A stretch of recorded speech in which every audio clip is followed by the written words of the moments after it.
Assalamualaikum warahmatullahi wabarakatuh.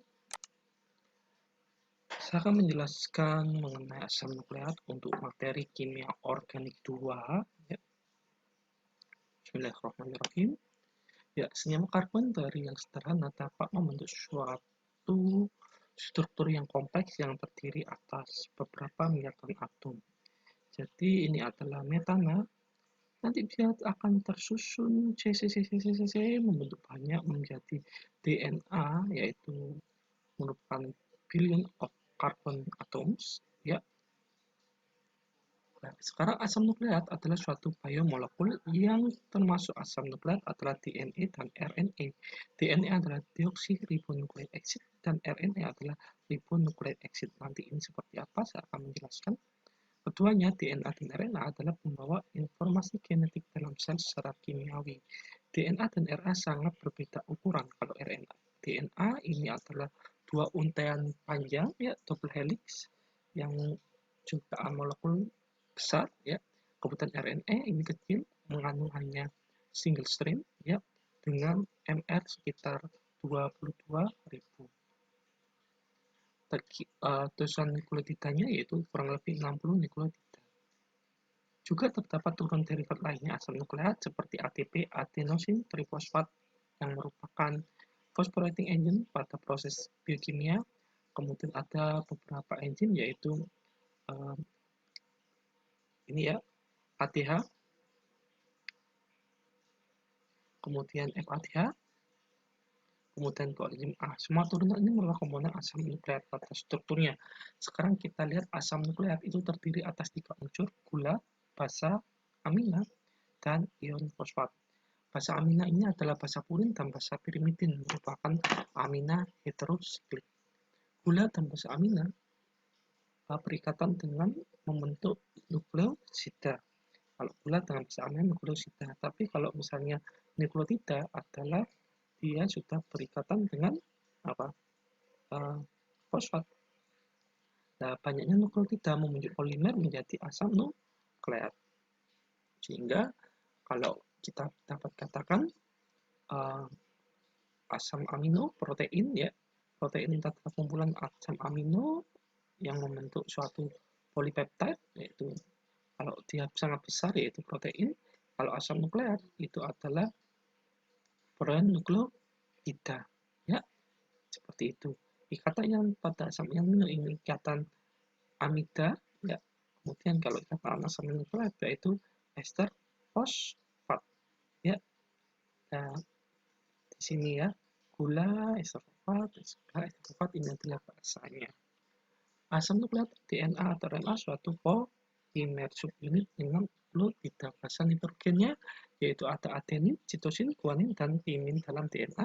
Kalau RNA itu ada adenin, sitosin, guanin, sama urasil. Timinnya diganti urasil. Ya. Kemudian gulanya adalah gula pentosa, termasuk furanosa, ya, kiranosa, ya, maaf. Ribosa pada RNA, deoksiribosa pada DNA. Kelompok DNA berupa utean ganda antara utean disatukan oleh ikatan hidrogen dalam bentuk double helix. Utean itu sendiri saling berhubungan oleh ikatan gula fosfat sebagai kerangka utama. Nah, ini perbedaan antara ribosa dan 2-deoksiribosa pada DNA. Ini adalah ada kata deoksi adalah kekurangan hidroksi, deoksi pada C posisi 2 DNA. Untuk gulanya yaitu furanosa berikatan dengan gula fosfat pada C3 dan C5 yang disebut bahkan ikatan diester, ya, karena ada 2 gugus fosfat diester. Jenis basa amina pada DNA dan RNA mempunyai inti purin dan inti pirimidin. Ini adalah pirimidin, ini adalah purin. Purin ada adenin dan guanin, ya, seperti ini. Kemudian kalau basa pirimidin ada sitosin, ya, dan juga ada timin. Ya, di sini ada kalau RNA urasil, timinnya diganti urasil. Ya. Pada setiap satu unit gula pasti ada basa amina melalui ikat beta glikosid ya membentuk nukleosida. Ya ini adalah ikatan beta glikosid. Ini adenin ya. Maka kalau misalnya adenin maka ini kata gula adenosin. Ya, kalau lengkapnya 2 deoksiadenosin. Kalau adenosin trifosfat ini ada gugus di limanya ada fosfat ya seperti itu. Deoksiadenin. Kemudian contoh esterifikasi pada OH5 gula ada asam fosfat menghasilkan suatu unit basa gula fosfat yang disebut nukleotida. Maka adenosin 5 fosfat. Kalau nama lengkapnya maka 2 deoksiadenosin 5 fosfat.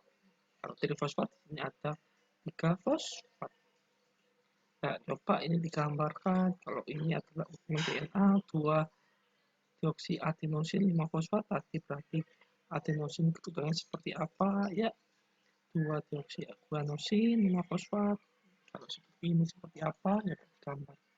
Nah, ikatan fosfodiesterase pada DNA RNA nukleotida saling terikat melalui ikatan fosfodiester ya jadi ikatan gula ya ujung 5 ujung 3 fosfat gula ini adalah backbone-nya kemudian ini adalah rantai sampingnya berupa basa amina terus siklis gugus fosfat dengan OH pada C5 nukleosida yang penuh dengan OH pada C3 nukleosida lainnya ujung asam nukleat dengan OH bebas disebut ujung 3 aksen ujung lain yang mempunyai gugus fosfat yaitu 5 aksen yang disebut ujung 5. Penulisan runutan nukleotida dimulai dari ujung 5 menggunakan singkatan GCAT, ya, guanosin, sitosin, adenin, timin. Kalau pada timin, pada RNA disebut urasil. Pembentukan kerangka DNA yaitu backbone-nya ya 5 aksen, 3 aksen. Ya. Ini adalah seperti ini ya. Nanti kalau double helix maka salah satunya akan di sebelah sini. Nah, aturan Chargaff untuk basa berpasangan yaitu timin sama adenosin, adenin, timin sama adenin. Kalau sitosin dengan guanin. Nah, ini nanti akan kalau sitosin ya dengan guanin terbentuk 3 ikatan hidrogen. Kalau timin adalah dengan adenin 2 ikatan hidrogen. Ya, adenin selalu berhubungan sama timin. Nah, ini double helixnya ya buat guanin sama sitosin, timin sama adenin. Jadi selalu seperti itu.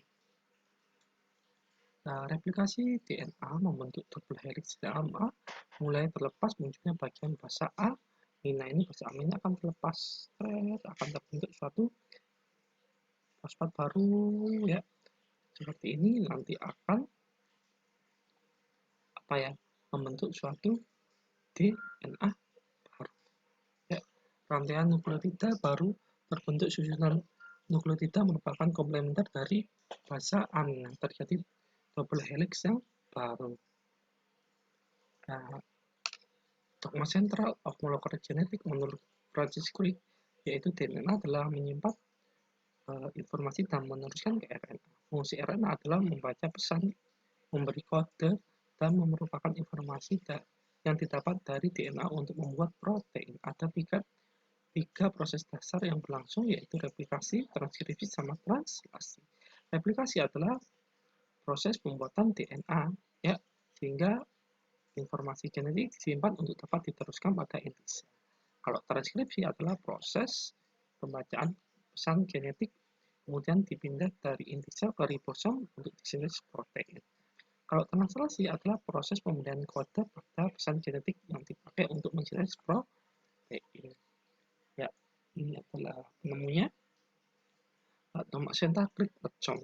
Ya, DNA dapat bereplikasi menjadi DNA, kemudian dia dapat mengalami proses membentuk RNA, yaitu memulai transkripsi. Kemudian proses translasi adalah RNA membentuk protein. Tapi untuk virus HIV RNA bisa membentuk DNA melalui proses reverse transcription. Ya, oke. Saya rasa demikian keterangan dari saya untuk ini materi kimia organik tentang DNA. Saya akhiri. Wassalamualaikum warahmatullahi wabarakatuh.